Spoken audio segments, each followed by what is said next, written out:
Everybody come up. Yeah, fit in here. 3. Yay! Oh, there we go. Thank you very much. Thank you. All right.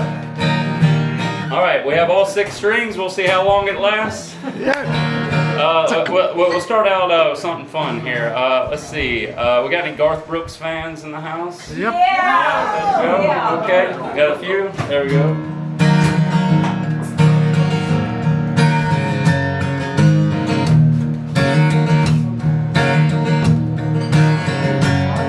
His eyes are cold and restless. Bones have almost healed. She give half of Texas to change the way he feels. But she knows his love's in Tulsa. She knows he's gonna go. But it ain't no woman, flesh and blood. It's that damned old rodeo. And it's bulls and blood, it's dust and mud. It's a roar of a Sunday crowd. It's white in the knuckle, the gold in the buckle. It'll win the next go round. It's boots, shafts, cowboy hats, and spurs that'll let it go. It's the ropes and the reins and the joy and the pain and the calm thing of rodeo.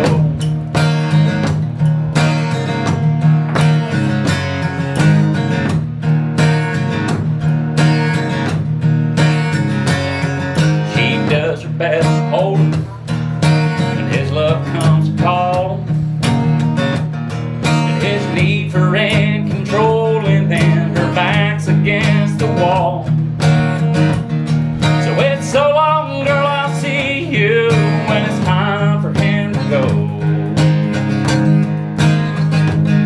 You know a woman wants her cowboy, like he wants his rodeo. And it's balls and blood, it's dust and mud, it's the roar of a Sunday crowd. It's a white in the knuckle, the gold in the buckle. It'll win the next go round. It's boots, shafts, cowboy hats, and spurs that'll let it go. It's the ropes and the reins and the joy and the pain and the calm thing of rodeo.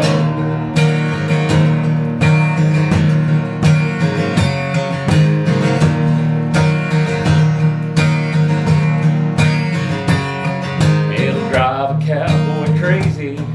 It'll drive a man insane.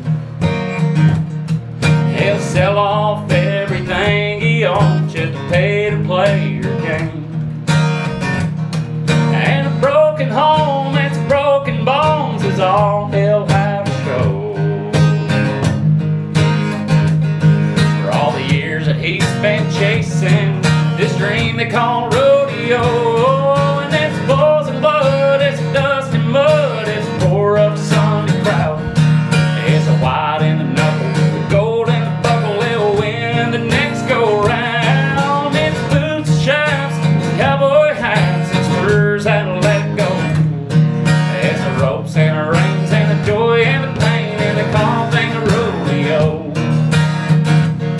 It's the broncs in the blood, it's the steers in the mud, and they call the thing a rodeo.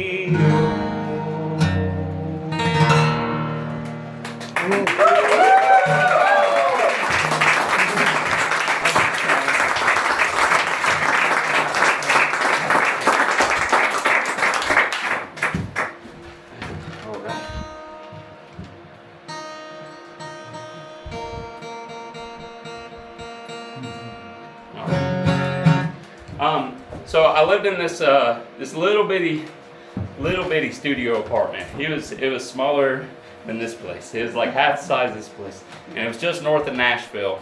And it was rough. It was super hard. I didn't have a lot of money, and it was cheap, and I was on the road a lot anyways. But I was playing 4-hour shows around Nashville. That's all I was doing, and I was drinking about 1/5 of whiskey a day, a whole bottle of whiskey every single day. And I was doing that every single day for about 5 years. And boy, I was going nowhere fast, let me tell you. And making about $100 and just starving, and it was such a hard time. And these days, I just moved into the first house that I've ever lived in as an adult, and I get to travel all over the world, still for about $100, but I have a lot more fun doing it, and I hadn't had a drink in a long time, and this song was one of the singles off the new record right here. This is called What's Left of Me.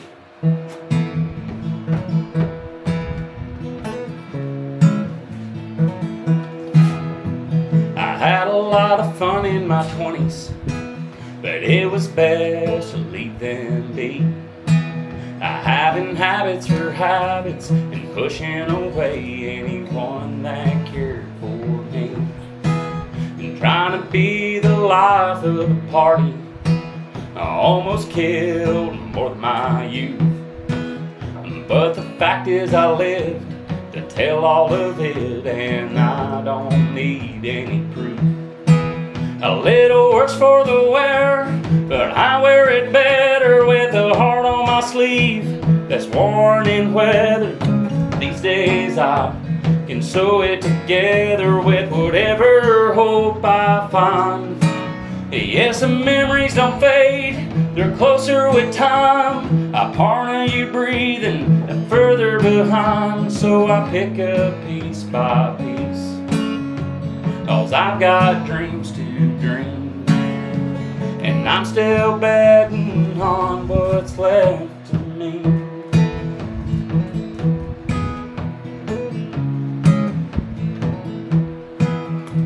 My granddad drank black coffee in the heat of the August sun.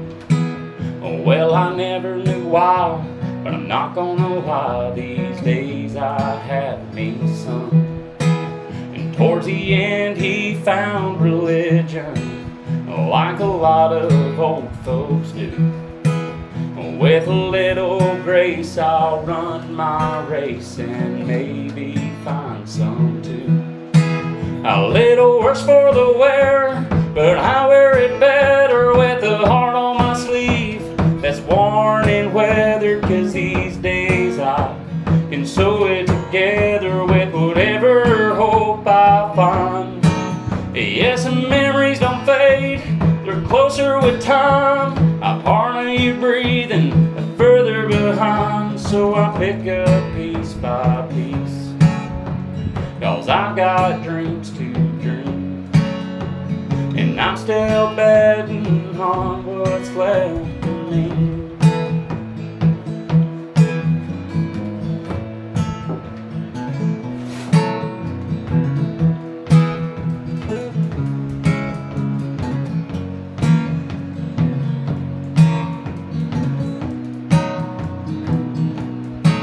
Yeah, the years fly by right before your eyes. You feel the same, but time don't lie. Still you gotta try to find some why in the here.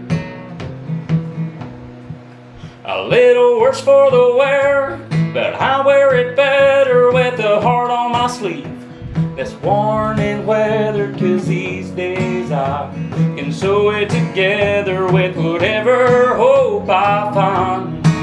Yes, the memories don't fade, they're closer with time. I partner you breathing further behind, so I pick up piece by piece, 'cause I've got dreams to dream, and I'm still betting on what's left of me. And I'm still betting on what's left of me.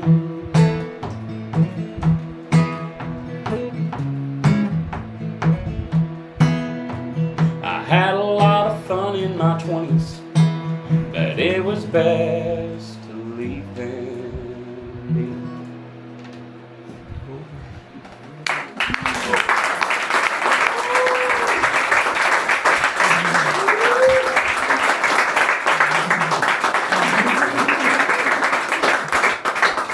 I'll tell you another story here. So, when I first got to Nashville, I had a roommate there, and he there was this little bitty town just outside of Nashville. It's called Manchester, Tennessee, and they have what's called the Bonnaroo Music Festival there, and it was like the old school like New York Woodstock type of deal, where on one day you could see Loretta Lynn and Eminem play on the same day.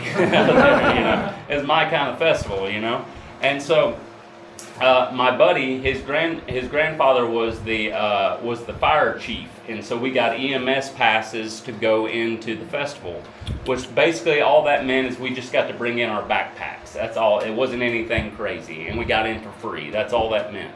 And so, but he also played soccer in high school with a guy that was running the beer booth up there. So we stopped on the way down, and we bought about 30 cases of cheap American beer, and they came out in a golf cart, and we filled it up, and then we filled these big coolers up and took our backpacks and filled them full of beer, and we walked through the crowd and sold ice cold beer to a bunch of people and made like $2,000 in 2 hours. That's the job. A 100% true story. And this one guy, we were almost done, and I couldn't believe how much money we had made. And because we were just poor college kids at the time, and so we were getting ready to basically go drink some beer, and I remember Robert Plant was getting ready to play, and so we were going to watch Robert Plant play. And this one guy came up to us, and he was like, "Hey man, I don't have any money, but I've got a little weed on me. Do you want to trade?" And my buddy loves to smoke. I partaked every now and then, and I was like, "Okay." He was like, "All right." Unfortunately for us, it was laced with something else that we had no idea about. And I proceeded to lose my friend for the next 8 hours. When he found me, I was up against the back wall watching the Red Hot Chili Peppers, or more or less they were watching me at that point. And I was sitting next to a guy in a Gumby costume and a girl that had her boobs painted. Now, I'm not sure if you've ever seen what rock bottom looks like, but it's something around that fashion right there. And so I wrote this song as kind of a tribute to that wild day that we had. This is called The Trip.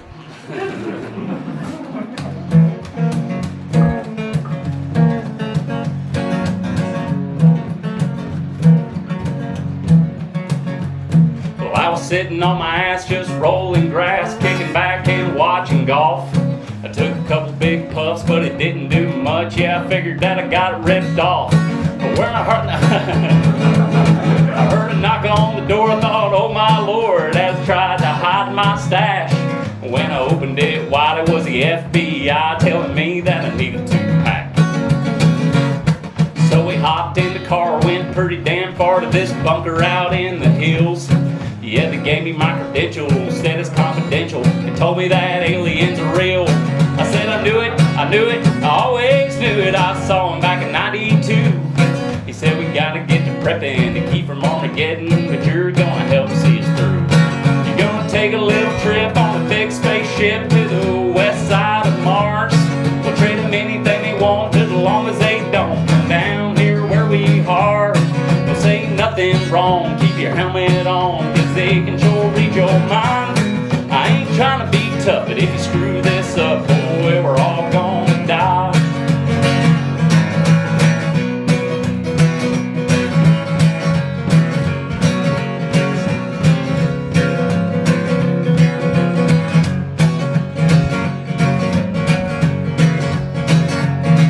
Well, we felt like Vader without a lightsaber when I stepped on off of that ship.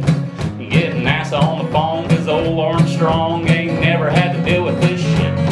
I walked over to them, said, how you doing friends? I think we can work this out. But it wasn't like the movies, they were on Tubi, and I had to get the hell out now. I said, smell you later losers, as I fired up the boosters. Yeah, I wasn't gonna hang around. Hey Houston, I need a solution cause I think I'm going down. I woke up in my chair just clinging for air as high as a kite in the wind. I didn't know whether to buy more of that weed or to never smoke again. I didn't know whether to buy more of that weed or to never smoke again.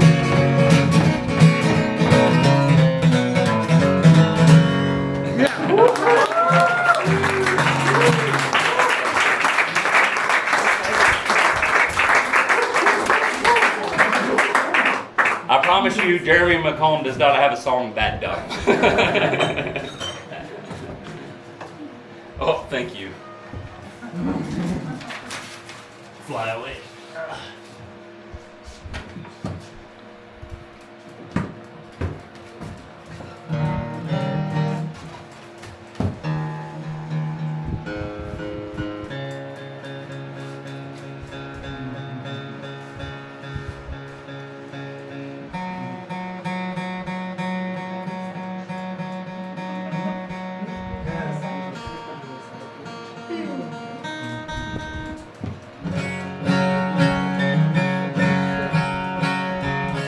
So, like I mentioned my grandparents a few times tonight, and every Sunday morning when I was with them, I would wake up and I would hear an argument in the kitchen, and it was usually my grandmother yelling at my grandfather for not going to church on Sunday. That's what I always yelled about, because my grandfather loved to go fishing, and that's what he did. And it took me years to understand that that's where my grandfather's church was. It was out there fishing. That's where he found his peace. It certainly wasn't in the kitchen arguing with my grandmother. I can assure you. And so I wrote this song for my grandfather, and we grew up a big fishing family and going out and doing that all the time, and I learned so much from the man and miss him very much today. But this is called "Where I Go to Pray" right here.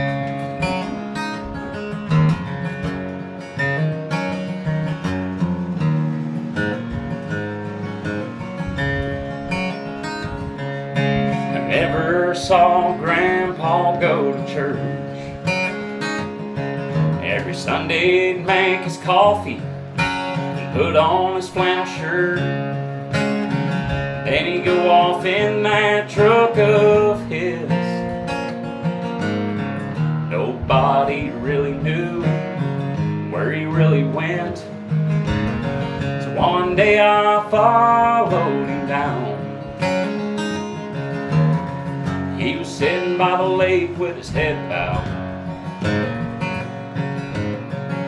and I couldn't believe my own eyes as I stood behind a tree and did my best to hide.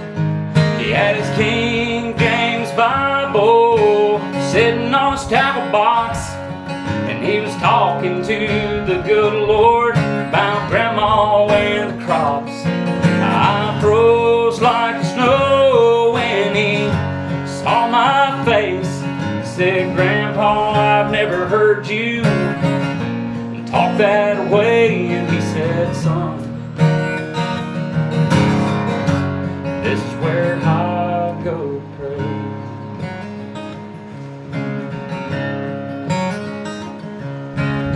He said, "Where I feel closest to God,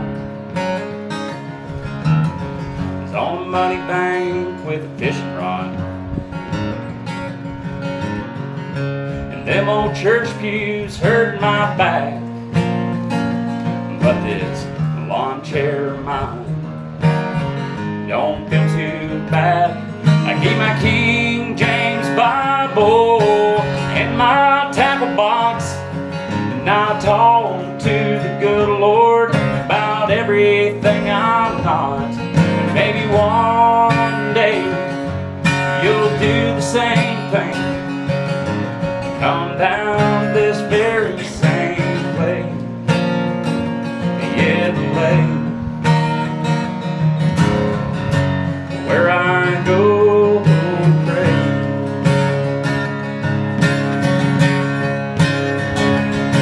It's been 15 years today since he's been gone.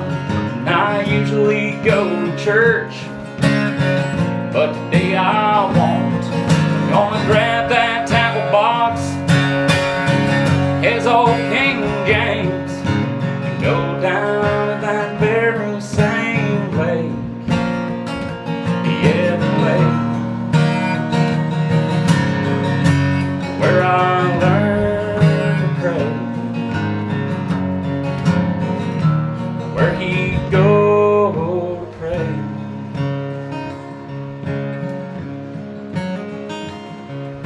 I never saw Grandpa go to church. Every Sunday he'd make his coffee, put on his flannel shirt.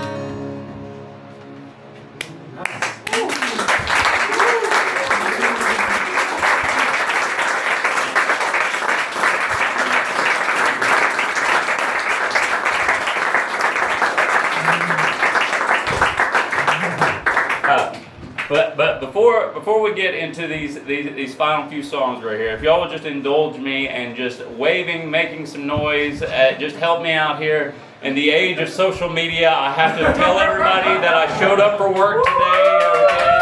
There we go. You ready? Let me flip it around here. There you go. Make some noise.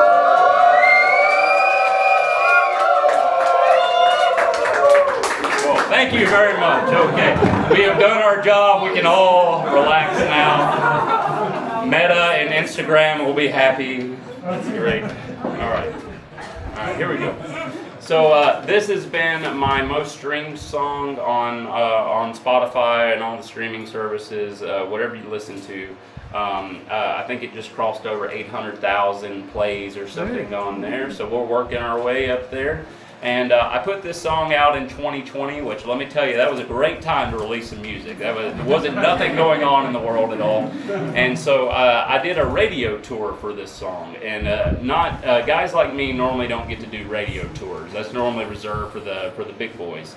And so, you walk into the station and they go, Addison, tell us about this new song. And I go, well, it's about a guy that steals a Chevelle to sell fake drugs to the Italian mafia in New Orleans. And they get really nervous, because Luke Bryan don't sing about that type of shit. So, it's called Rollin' Stolen right here. Here we go.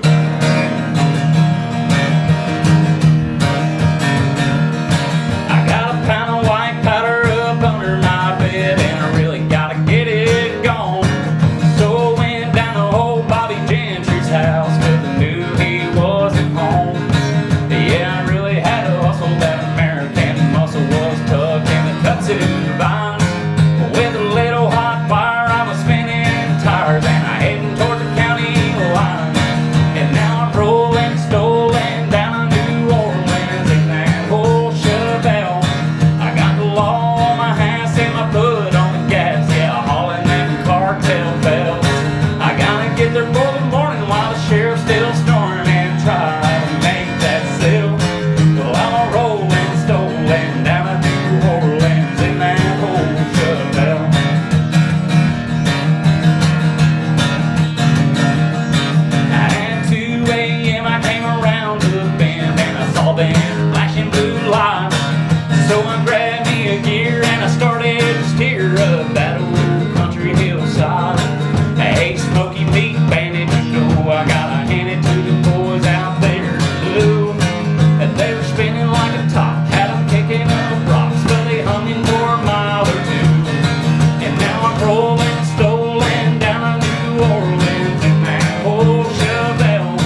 said it earlier, but it's a huge honor to be able to play for you tonight. Thank you so much for being so kind and so welcoming. You know, it can feel when you're doing this big tour for the first time like a fish out of water a little bit. You can't read any of the damn signs. You don't know where you're going. You're lost, and everybody has just been so kind and so good, and I really appreciate it.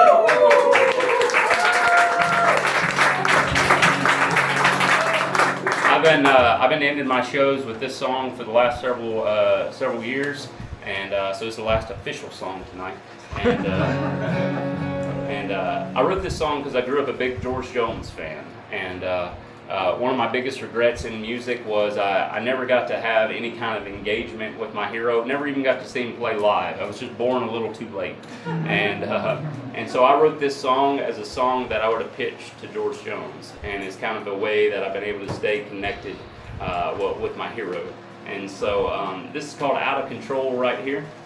And you can stream this on all the streaming services. I think they pay me like 0.00001 cent every time you listen. So listen a couple 100,000 times. We'll come back to this again next year. Okay? There we go.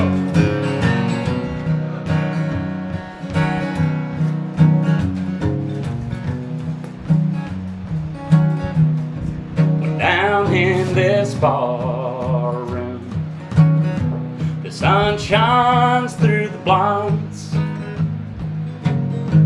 and that stool's still warm from when I left it last night.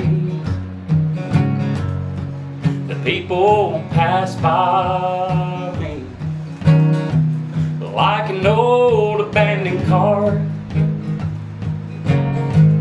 'cause I'm a shaker for the makers, and it's making its mark.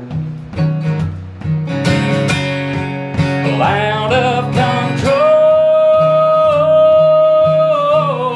and out of my mind. Woo! Over the limit, 'cause I know we're finished and I've crossed that line. Low down and lonesome, the bloodshot eyes. Out of control and out of my mind. Whoever said it's better to have loved and lost than to never have loved at all? Ain't never been to hell and drowning in wells with no last call. I've got a problem, yeah, it's true. I've got a problem getting over you.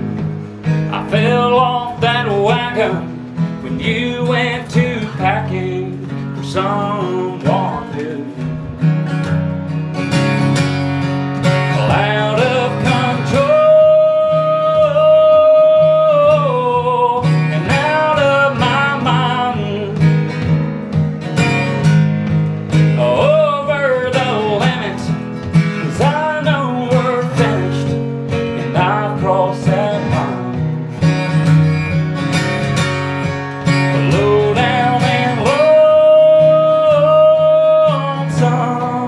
the bloodshot eyes. Out of control and out of my mind.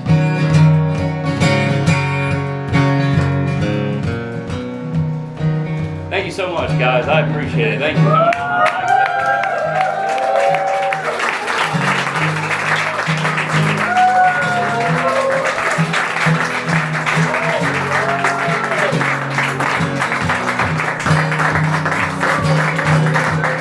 Hit the white coats and painted walls, 'cause I'm mixing heartache with alcohol. Lord, I am down here on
much again. I always end my shows with this song right here. You know, I hope you have safe travels everywhere you go. I'll certainly never forget this night. It's super special to me. I hope I can come back. We'll do it again next year.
Addison Johnson, have a great night. There's a little Hank Williams singer for you. Well, I saw the line, no more darkness, no more night. Now I'm so happy, no sorrow inside. Praise the Lord, I saw the light. Now I'm so happy, no sorrow inside. Praise the Lord, I saw the light. Have a good night, guys.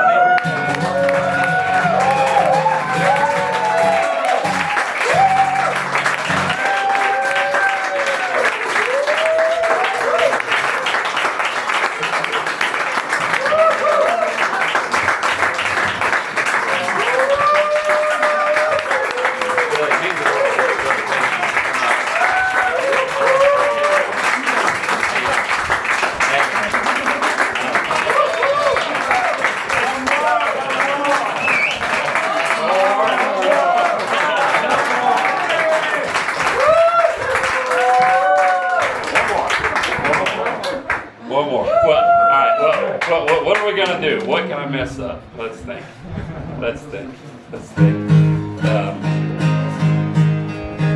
I walk the line. I think.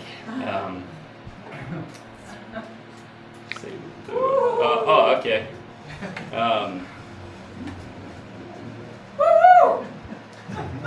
So. No pressure. Yeah, it's all good. It's all good. I broke 2 strings and sweated through this shirt 3 times. We're okay. We made it. And so I'll tell you one final quick little story. So when I first doing work in Nashville, I got to do a lot of work for the Grand Ole Opry, and they gave me like an anytime backstage pass. And the very first time that I was there, Charlie Daniels was playing. I don't know if everybody got any Charlie Daniels fans in the house, but I grew up in North Carolina. He's a North Carolina boy. I was a huge fan, and so he came off stage. And on this night, when the Opry starts, they kick everybody out from backstage. It's just the artists and the people working, and that's it. And then there was me, like 6 Jack and Cokes deep, just wandering the halls and bothering anybody that would let me bother them. And on this specific night, there was a lot of record label executives there for Charlie. And these are like big, important guys. Charlie comes off stage, and I go up and introduce myself, and I'm shaking and nervous. And I tell him how much his music means to me. And then I try to let him go, because all these guys start lining up, and I know they probably pay his bills in some form or fashion and are way more important than me. But every time I tried to let Charlie go, he'd ask me another question about me, and another question about me, and another question about me, until we sat there and talked for 20 minutes in front of these big Nashville record executives. And it just meant the world to me that he would give me that time. And so every now and then I like to play a little Charlie Daniels song. So I'm going to do that for you here. Here we go.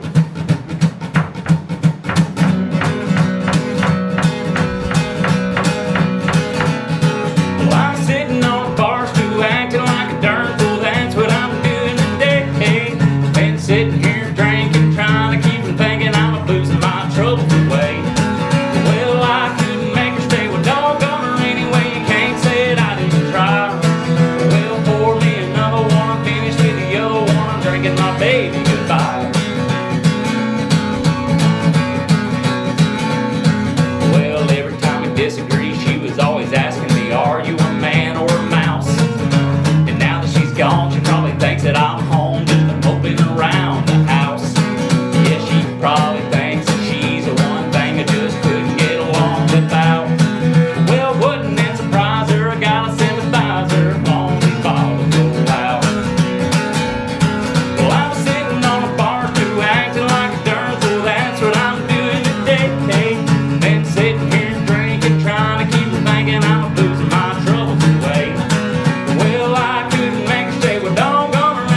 taking my baby goodbye. I said, pour me another one, I'm finished with the other one, I'm drinking my baby goodbye. Thanks, guys.